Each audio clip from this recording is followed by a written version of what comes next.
أعوذ بالله من الشيطان الرجيم. بسم الله الرحمن الرحيم. إن الحمد لله نحمده ونستعينه ونستغفره ونعوذ بالله من شرور أنفسنا ومن سيئات أعمالنا. من يهد الله فلا مضل له ومن يضلل فلا هادي له. أشهد أن لا إله إلا الله وحده لا شريك له وأشهد أن محمدا عبده ورسوله. Hadirin anak nusa dirahmati Allah Subhanahu wa taala. Mari sama-sama kita bersyukur pada Allah Subhanahu wa taala yang mana pada kesempatan yang berbahagia ini kita masih diberikan nikmat iman, nikmat Islam, terlebih-lebihnya nikmat kesehatan dan kesempatan, sehingga pada kesempatan yang berbahagia ini kita bisa melakukan ibadah puasa, yang mana bulan ini adalah bulan yang sangat mulia, bulan yang sangat suci di hadapan Allah Subhanahu wa taala. Salat beriringkan salam sama-sama kita hadiahkan kepada ruh junjungan alam, yakni Nabi besar Muhammad sallallahu alaihi wasallam, dengan lafaz Allahumma shalli ala sayyidina Muhammad wa ala ali sayyidina Muhammad. Anak Ustaz dirahmati Allah Subhanahu wa taala. Pada kesempatan kali ini Ustaz ingin menyampaikan hal-hal yang dapat merusak puasa kita di bulan suci Ramadan kali ini.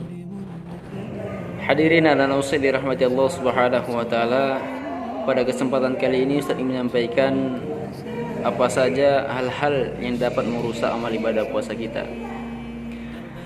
Rasulullah sallallahu alaihi wasallam bersabda dalam Sahih Bukhari, "As-siyamu junnah," kata Rasulullah. Apa itu as-siyamu junnah? As-siyamu junnah adalah puasa. Jadikanlah puasa kamu itu sebagai perisai, kata Rasulullah sallallahu alaihi wasallam. Jadi anak-anak Ustaz yang dirahmati Allah Subhanahu wa taala, apa itu yang dimaksud dengan perisai dalam hadis ini adalah menjadikan puasa kita itu sebagai pembenteng atau penghalang, sehingga kemaksiatan-kemaksiatan yang kita lakukan di bulan-bulan biasanya, di hari-hari yang sebelumnya, itu semua terhindar dikarenakan kita melaksanakan amal ibadah puasa. Jadi Rasulullah SAW memberikan nasihat kepada kita, memberikan sebuah peringatan bagi kita agar kita menjadikan puasa kita itu sebagai perisai. Kemudian dalam hadis Rasul dijelaskan hal-hal yang dapat merusak amal ibadah puasa kita adalah fala yarfus, kata Rasulullah, janganlah saling mencela atau mencaci maki. Jadi hal yang pertama yang dapat merusak amal ibadah puasa kita adalah mencela atau mencaci temannya sendiri. Anak-anak muslim dirahmati Allah Subhanahu wa taala, mencela atau mencaci maki dapat merusak amal-amal ibadah puasa kita. Maka sama-sama kita hindari. Contohnya, si fulan mencela temannya si fulan, maka itu akan merusak amal ibadah puasa kita. Kemudian yang kedua, kata Rasulullah sallallahu alaihi wasallam dalam hadisnya itu adalah fala yajhul ini adalah berbuat atau melakukan hal-hal yang tidak disukai Allah Subhanahu wa taala, atau hal-hal yang tidak penting yang dapat melalaikan. Contohnya, di dalam puasa kita melaksanakan hal-hal yang mana hal itu adalah tidak bermanfaat sama sekali. Contohnya banyak main HP, banyak tidur.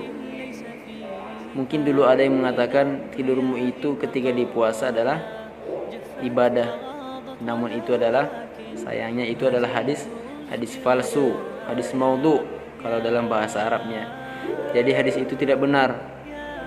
Kalau dalam tidur kita itu dihitung ibadah oleh Allah Subhanahu wa taala, bagaimana jika kita melakukan tidur sepanjang hari sehingga puasa kita tidak terasa lapar, tidak terasa dahaga? Itu kebanyakan seperti itu. Karena dikatakan puasa di bulan puasa itu tidur menjadi ibadah, maka dia tidur sepanjang hari. Ini salah. Ini adalah cara yang salah.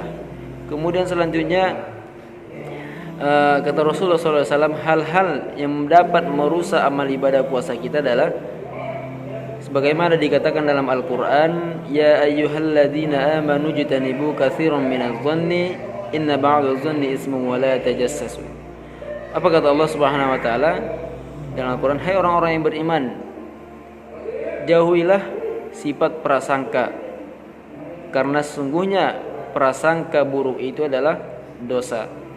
Maka dari itu berprasangka buruk kepada temannya, kita bahwasanya berpikiran yang tidak kepada teman kita, itu adalah menjadi perusak bagi amal-amal ibadah puasa kita di bulan suci Ramadan ini. Terkadang kita punya pikiran sama teman kita bahwasanya puasanya ini nggak bagus karena tadi dia seperti ini seperti itu gitu. Jadi kita berprasangka buruk, maka ini tidak diperbolehkan oleh Rasulullah SAW. Anak-anak yang dirahmati Allah Subhanahu wa taala, inilah hal-hal yang dapat merusak amal ibadah puasa kita. Bahkan sekarang sampai saat ini masih ada pertanyaan, Ustadz, bagaimana jika kita puasa tapi kita meninggalkan sholat? Nah, ini lebih parah lagi nih. Kalau kita puasa tapi kita meninggalkan sholat 5 waktu, bukan hanya tidak bernilai di mata Allah puasa kita, bukan hanya merusak puasa, bahkan kita semakin berdosa. Karena dalam Al-Quran dikatakan orang yang meninggalkan sholat adalah sama saja seperti orang yang kafir atau murtad, keluar dari agamanya.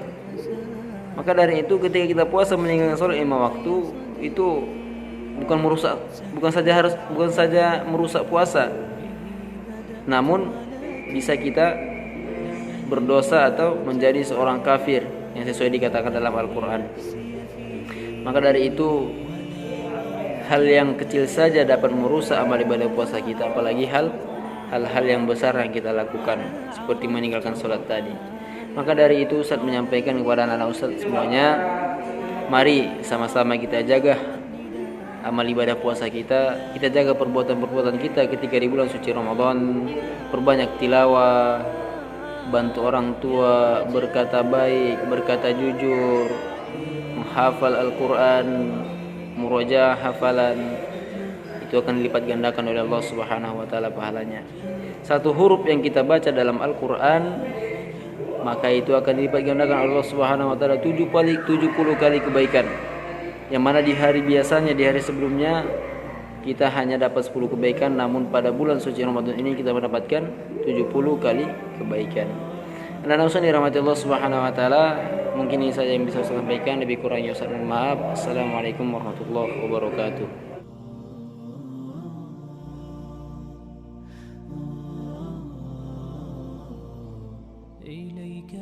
صباحي مصفد بمسايا فاسكب ضياءك إن